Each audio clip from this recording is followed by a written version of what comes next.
On any given night in the NBA, there are so many games, thousands of stats flying around, it's kind of hard to keep track.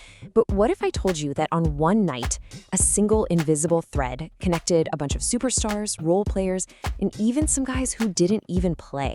Yeah, hidden right there in the box scores is a story about a hidden dynasty, and it all kicks off with just one number. 39 points. I mean, that's not just a good game, right? That is a statement, the kind of performance where a player just decides, nope, we are not losing tonight. So the big question is, who dropped 39? That would be none other than Tyrese Maxey for the Sixers. And get this, he was crazy efficient, dropping 39 on 16 for 28 shooting, and he even threw in 8 assists for good measure. Just a total star performance in a big win. But hold on, because he wasn't the only one lighting it up. Okay, so on the very same night, completely different city, different arena, another guard goes off for 32 points. Another just, electrifying show on offense. And guess what? It led to another big win for his team. This time, it's Emmanuel Quickley, leading the charge for the Toronto Raptors as the game high scorer. So let's recap. 2 different games, 2 different lead guards just completely taking over. And believe me, the pattern is just getting started. All right, let's throw a third one on the pile, 28 points. But this time, it's not a guard. It's a big man who was just dominating the entire game from start to finish. Karl Anthony Towns, KAT, for the Knicks, no less. And he didn't just score 28, he paired it with 13 boards for a monster double-double, locking down yet another win. So you see it, right? 3 star players, 3 absolutely huge nights, and 3 Ws. But here's the thing. These crazy scoring nights, they're really just the tip of the iceberg. To get the full picture, to really understand what's going on here, we've got to zoom out. Because the real story of this one night, it goes way deeper than a simple box score. Okay, so take a look at this. This paints a way bigger picture, right? On that same night, you've got Julius Randle putting up 18 for the T-Wolves, Cason Wallace playing some crucial defensive minutes for OKC, but then look down the list. 3 of the biggest names in the league, Devin Booker, Shai, and Anthony Davis. They didn't even play. DNP just stands for did not play. They're either hurt or resting. And trust me, their absence is just as important as the big scoring nights. What we have here is the whole shebang. Stars, role players, guys on winning teams, and even superstars whose absence made a huge difference. So that brings us to the big question. What's the connection? What's the one thing that ties all of these totally random outcomes together? How do you link the guy dropping 39 in Philly to the defensive stopper in OKC and even to the superstar sitting on the bench in Phoenix? What's the common thread? The answer? Well, it's actually super simple, but it's also incredibly powerful. It's not their draft class. It's not their agent. It's not the sneakers they wear. Nope. It's all about where they played before they even got to the league. That's right.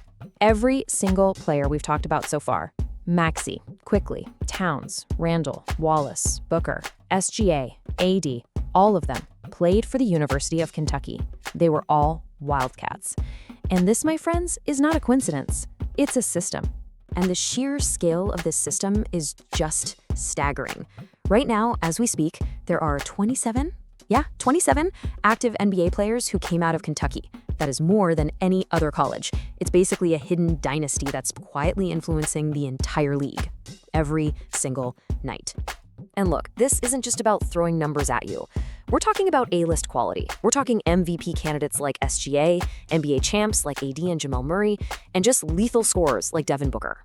The list just goes on and on. This is a program that is literally built to be a pipeline to the pros. All right, so let's dig a little deeper into this, because Kentucky's footprint in the NBA is way bigger than just turning out superstars. It's about the incredible diversity of their players and how they cover every single aspect of the game. So let's jump back to that one night we started with, okay? The data pretty much says it all. You had 3 former Wildcats as the lead scorers for their teams. You had 2 more as key contributors. 4 guys were coming off the bench. And of course, 3 superstars didn't even suit up. I mean, from top to bottom, they literally fill every single role a team could ever need. And that is why people call Kentucky a blue chip factory. It's because they don't just stamp out one kind of player. They go out, get the absolute best talent, and then they develop them specifically to be NBA ready. It doesn't matter if you're going to be a franchise cornerstone, a solid starter, or that key guy off the bench, they get you ready for it. Now here's where the story takes a really interesting turn. Sometimes, the best way to see a Kentucky player's true value is when they don't play. Their absence can create this massive hole that tells you everything you need to know. Let's do a quick comparison from that night. On one hand, you've got Tyrese Maxey. He plays, drops 39, and his team cruises to a 135-point win. Easy.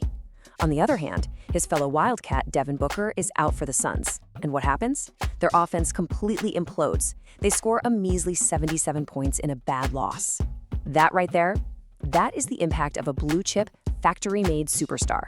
So what's the big takeaway here? What does all this mean? It's simple. None of this is by accident. It's a deliberate, incredibly powerful pipeline that runs straight from one college campus to the entire NBA. It's really a pretty simple but super effective four-step process. 1. Recruit the most elite talent. 2. Develop them for the pros. 3. Supply the NBA with players for literally every role you can imagine. And 4. Just sit back and watch them shape the outcomes of games across the league, night in and night out. Honestly, this should kind of change how you watch a game from now on. So the next time you're watching and you see a player go off, or make a huge defensive play, or even notice a big star is sitting out, just ask yourself, hey, is there a hidden connection here? You'd be shocked how often the answer leads you straight back to Kentucky. And that leaves us with one last thing to think about. For years, Kentucky has been the undisputed king of the NBA pipeline, no question. But as the league changes, you gotta wonder, who's next? Which college is out there right now building the next big machine that's gonna shape the NBA for the next 10 years? Ball game, I'm the reason that they all came. I'm headed to the Hall of Fame. Best believe that I'll never have an off game. Got a soft touch on the big stage. End of the game, so clutch. Lockdown D so deadly. Hit half court shots to the warm up. It ain't hard. I'm the one that you can't guard. Got a feeling that I can't lose, I can't stop. Money with the bank shot. Number 1 draft pick. Mind blowing, ain't no slowing when I'm going to the basket. I'm balling out. MVP they calling out. Like Kobe, you know me, you're better than show me. I'm standing on the stage with the trophy. I've been around, I'm an OG. Retiring my jersey. Street credit so athletic, guarantee a victory. You wanna win, better stick with me.